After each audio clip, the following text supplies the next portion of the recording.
Welcome back ناظرین.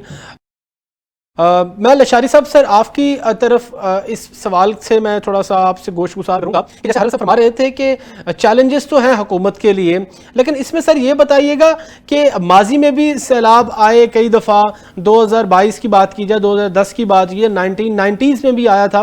آپ کیا سمجھتے ہیں جو اس وقت کی حکومت ہوتی ہے، کیا عوامی سطح پر اس کے لیے کوئی غیر مقبولیت ہوتی ہے، اور دوسری جو اپوزیشن میں پارٹیز ہوتی ہیں کیا اس کو کسی قسم کے فائدہ ہوتا ہے سر؟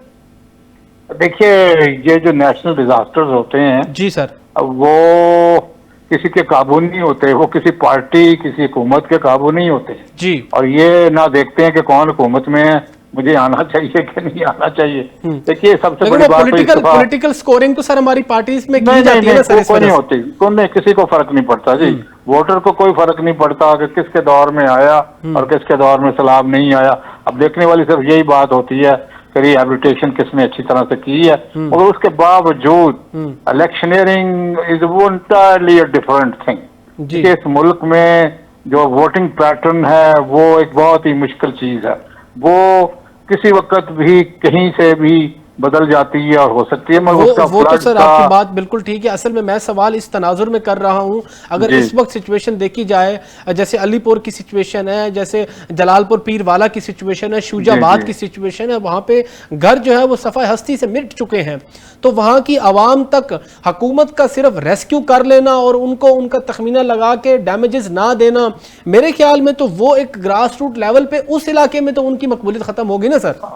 آپ کی بات ایک حد تک درست ہے جی، مگر وہ ایک چھوٹا سا علاقہ ہوگا، وہاں 2 MNA 4 MNAs ہوں گے، 2 MPs ہوں گے، تو اس سے تو حکومت کے بننے میں تو کوئی اثر نہیں ہوگا. مگر ہیومن ٹریجڈی تو ہے، ٹھیک ہے جی، اس سے تو کوئی مفر نہیں ہے، اور اس کے لیے جو بھی حکومت بیٹھی ہو، دیکھیے یہ ایک لحاظ سے پروونشل میٹر بھی ہے، تو یہ پروونسز کو بڑے غور اور بڑے تیزی کے ساتھ ان کو ریہیبلیٹیٹ کرنا چاہیے، ان کو امداد بھی کرنی چاہیے، مالی امداد بھی کرنی چاہیے، اور پھر ان کو کوئی نہ کوئی جو ان کا پہلے بزنس چل رہا تھا اس بزنس میں بھی ان کو ہیلپ کرنی چاہیے کہ تاکہ وہ دوبارہ سے اپنے پاؤں پہ کھڑے ہو جائیں. یہ تو ایک نیشنل لیول کی میرے خیال میں امداد ہے، اس پہ پارٹیز کا کوئی تعلق نہیں ہے، جو بھی حکومت میں ہو اس کو یہ کرنا چاہیے.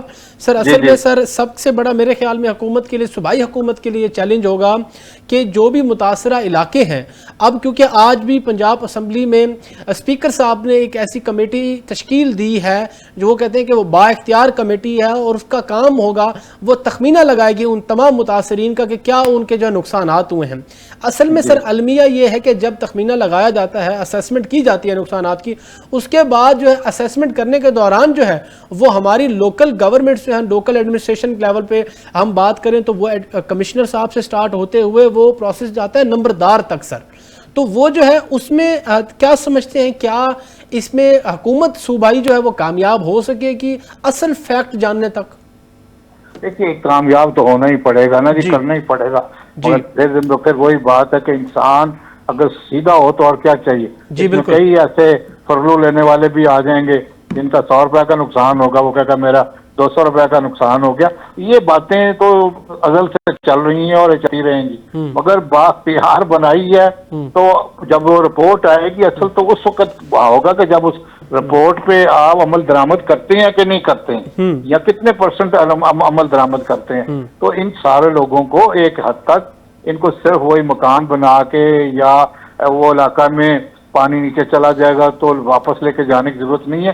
ان کے جو کاروبار تھے ان کے حوالے سے ان کی امداد کرنی بڑی ضروری ہوگی. دیکھیے آج کل تو ٹیوب ویل بھی سولر پہ چلے گئے، بجلی کا اتنا مسئلہ نہیں رہ گیا. جی سر آپ کا پوائنٹ بالکل میں آگے، ہمارے پاس پروگرام کا وقت سر ختم ہونے کو ہے. لشاری صاحب سر بہت بہت شکریہ آپ کا. سر نیازی صاحب ہمارے ساتھ تھے، ان کا بہت شکریہ. سر غلام عباس ہرل صاحب اسٹوڈیو آئے، جناب کا بہت شکریہ. ناظرین اصل چیز یہ ہے کہ جیسے آج ایک با اختیار کمیٹی پنجاب اسمبلی نے بنا دی ہے، وہ اگر صحیح طریقے سے کام کر لے تو میرے خیال میں جو بھی متاثرین ہیں وہ ان کے جو ڈیمیجز اگر ان کو مل جائیں تو میرے خیال میں وہ اپنا جو ہے وہ کچھ نہ کچھ وہ اس میں ہیل کر پائیں گے. اور دوسری جانب ہم نے بات کی انٹرنیشنلی جس طریقے سے سلامتی کونسل میں پاکستان اپنے آپ کو ریپرزینٹ کر رہا ہے، یہ بہت بڑی پوری دنیا کے لیے میرے خیال میں شاکنگ چیز ہے. پاکستان ایک سوورن کنٹری ہے اور وہ اپنا ڈپلومیٹک جو ہے وہ سٹانس رکھ رہا ہے سب کے سامنے. ناظرین پروگرام کا وقت ختم ہونے کے اپنے میزبان عمر شریف لغاری کو اجازت دیجیے. انشاءاللہ اگلے ہفتے آپ سے پھر ملاقات ہوگی. اللہ نگہبان. پاکستان زندہ باد.